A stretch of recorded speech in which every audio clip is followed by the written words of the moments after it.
मिल रही है। शरद जी, आपको रोकना चाहूंगी। बलूचिस्तान से 39 जगह पर हमले किए गए हैं, यानी पाकिस्तान बाहर से तो सेफ है ही नहीं, बॉर्डर लाइन कंट्रोल पर तो सेफ नहीं है, क्योंकि भारत की ओर से लगातार जवाबी हमले जारी हैं। लेकिन पाकिस्तान के अंदर भी हालात कुछ अच्छे नहीं है। बलूच लिबरेशन आर्मी के एक के बाद एक जिस तरह के अटैक सामने आ रहे हैं, बलूचिस्तान में भी अब 39 हमले होना, ये पाकिस्तान के लिए डराने वाली खबर है। बड़ी खबर ये मिल रही है कि सरगोदा एयरबेस जो पाकिस्तान का है, वहां पर हमला हुआ है, बड़े धमाके की आवाज सुनी गई है। तो भारत अपना एक्शन प्लान लेकर लगातार आगे बढ़ रहा है। सरगोदा एयरबेस पर धमाका हुआ है, बड़ा धमाका हुआ है सरगोदा एयरबेस पर। हम समझेंगे, हमारे साथ लगातार गेस्ट बने हुए हैं। हमारे साथ कर्नल संजय तोमर सर हैं, हमारे साथ major general doctor Rajesh Chhaba sir हैं, और उसी के साथ एक्सटर्नल अफेयर्स मामलों के विशेषज्ञ हैं ब्रह्मदीप अलूने जी। आप सभी का एक बार फिर स्वागत। एक क्विक रिएक्शन संजय सर आपका। हमने सरगोदा एयरबेस पर भी एक बड़ा हमला किया है और लगभग बड़े धमाके की आवाज सुनी गई है। जी बिल्कुल, हमको अभी लड़ाई की जो इसको एस्केलेट करना चाहिए और इसका जो इंटेंसिटी है उसको बढ़ाना चाहिए। और मैं चाहता हूं कि ये जो पाकिस्तान के जो स्ट्रेटेजिक पोर्ट्स हैं, जैसे कराची पोर्ट हो गया है, इसके अलावा उनके पास 3-4 और पोर्ट्स हैं, इसके ऊपर ब्रह्मोस मिसाइल का अटैक होना चाहिए। 100 मिसाइल्स का अटैक इसके ऊपर करना चाहिए। पाकिस्तान के जो भी मिलिट्री एयर बेस हैं, इनके ऊपर भी अटैक करना चाहिए, कारपेट बॉम्बिंग करनी चाहिए। और ये सरगोदा जो है एक बहुत ही इंपॉर्टेंट एयर बेस है, यहाँ पे पाकिस्तान के F-16 है और ये बॉर्डर से थोड़ा दूर है, और ये बहुत इंपॉर्टेंट है कि अब हमको पाकिस्तान के ऊपर प्रेशर बढ़ा देना चाहिए और ब्रह्मोस मिसाइल को हमको खुलकर यूज करना चाहिए, लार्ज क्वांटिटी, बिकॉज हमारे पास ब्रह्मोस मिसाइल का बहुत बड़ा जखीरा है और इसका कोई भी काउंटर, कोई भी तोड़ पाकिस्तान के पास नहीं है। कारपेट बॉम्बिंग करना चाहिए और पाकिस्तान के ऊपर अब हमको प्रेशर डालना चाहिए। और बलूचिस्तान पाकिस्तान से अलग होना चाहता है, इसको हमको रिकॉग्नाइज कर देना चाहिए। अब हमको थोड़ा एग्रेसिव स्टांस लेना चाहिए। अब हमको डिफेंसिव बैटल और अपडेट दे देता हूं आपको कि नूर खान एयरबेस जो है पाकिस्तान का, उसको भी तबाह किया है हमने। पाकिस्तान का जो नूर खान एयरबेस है, हमने उसको भी तबाह कर दिया है।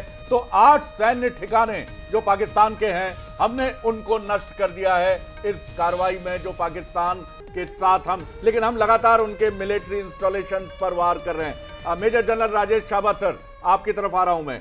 क्या भारत की ये कार्रवाई आप किस तरह देखते हैं? हम सिर्फ उनके मिलिट्री इंस्टॉलेशंस को निशाना बना रहे हैं, उनको नष्ट कर रहे हैं। कितनी कमर तोड़ने की ये कार्रवाई है, पाकिस्तान को घुटने पे लाने की ये कार्रवाई है, आगे कितना आप देखते हैं? और अब तक हमने 8 ठिकाने नष्ट किए। सरगोदा पर हमने हमला किया है, नूर खान एयरबेस तबाह कर दिया है, और जो मिलिट्री इंस्टॉलेशन है। एक क्विक रिव्यू सर आपका। जी सर। शरद जी और शिवालिका जी, जय हिंद, और सारे दर्शक को जय हिंद।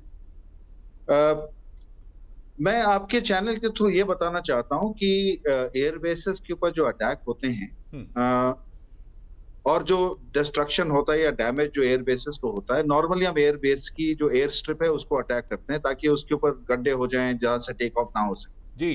पर ये हर एक एयरबेस की एक कैपेबिलिटी होती है जिसको रेसिसिटेशन कहते हैं जी, वर्ड जो यूज करते हैं। रेसिसिटेशन का मतलब है एक बार डैमेज होने के बाद कितनी जल्दी उसे रिपेयर किया जा सकता है। ये बहुत इंपॉर्टेंट बात है जी। उसके लिए लोग भी होते हैं, इक्विपमेंट भी होता है, सब कुछ होता है, उसकी तैयारी होती है। तो डिपेंड, अगर बहुत अच्छा एयरबेस है और बहुत अच्छी तैयारी है तो हो सकता है 2 घंटे के अंदर वापस तैयार हो जाए। सवाल उसका है कि हमें जिस भी एयरबेस को हम डैमेज करना चाहते हैं उसे हम रीविजिट करते हैं, एयरफोर्स यूज करती है रीविजिट, तो रीविजिट करना पड़ेगा उसे ताकि उसे हम परमानेंटली डैमेज स्टेज पे रख सकें। दूसरी इंपॉर्टेंट चीज ये है कि अगर हमने किसी एयरबेस को डैमेज परमानेंटली करना है या ज्यादा अच्छे से डैमेज करना है तो उसके सपोर्टिंग इंफ्रास्ट्रक्चर को डैमेज करते हैं। सपोर्टिंग इंफ्रास्ट्रक्चर में उनके हैंगर भी होते हैं, उनके ब्लास्ट पेन्स भी होते हैं, जो रिपेयर की फैसिलिटी के लिए हैंगर्स होते हैं वो होते हैं, जो ये एयर स्ट्रिप को रिपेयर करने का जो इक्विपमेंट है उनको टारगेट किया जाना चाहिए। अगर ये चीज सपोर्टिंग इंफ्रास्ट्रक्चर अगर डिस्ट्रॉय हो जाए तो एयरपोर्ट का रेसिसिटेशन बहुत ज्यादा समय लेता है और यही हमारी टैक्टिक्स होनी चाहिए।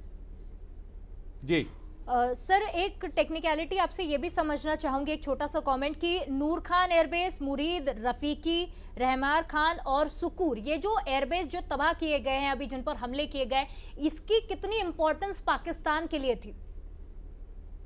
इसकी इंपॉर्टेंस आप अगर ये ज्योग्राफी देखें या अगर आप मैप देखें पाकिस्तान का, ये सारे जो एयरबेसेस हैं ये हमारे वेस्टर्न बॉर्डर के ऑपोजिट है। वेस्टर्न बॉर्डर मतलब मैं इंटरनेशनल बॉर्डर की बात कर, इंटरनेशनल बॉर्डर के ऑपोजिट है, right starting from opposite Punjab to Rajasthan. इसका ये मतलब है कि हमने ये पूरे एयरबेसेस, जो इन एयरबेसेस को टारगेट करने के बहुत स्ट्रैटेजिक रीजन ये है कि अगर हमारा ग्राउंड ऑफेंसिव होने वाला हो तो हमारे टैंक्स और बीएमपीज के खिलाफ यहाँ से जो एयरक्राफ्ट्स ऑपरेट करते हैं ये डैमेज करते हैं।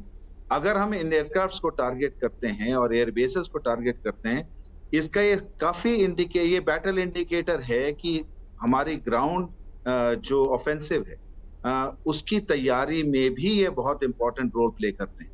तो क्या हम अपना एक्सपेंशन कर रहे हैं ऑपरेशन को, ये थोड़ी देर के बाद क्लियर होगा कि हम इसको रिविजिट कर रहे हैं, परमानेंटली डैमेज कर रहे हैं या नहीं कर रहे हैं, कितनी इंटेंसिटी से कर रहे हैं। अभी तक तो सिर्फ मिसाइल ही फायर हुए हैं, अभी तक हमारे एयरफोर्स ने आईबी क्रॉस नहीं की है। तो एयरफोर्स आईबी क्रॉस करता है परमानेंटली डैमेज करने के लिए, काफी बैटल इंडिकेटर्स होते हैं जिसका पता चल सकता है कि क्या हमारा ग्राउंड ऑफेंसिव स्टार्ट होने वाला है या नहीं होने वाला।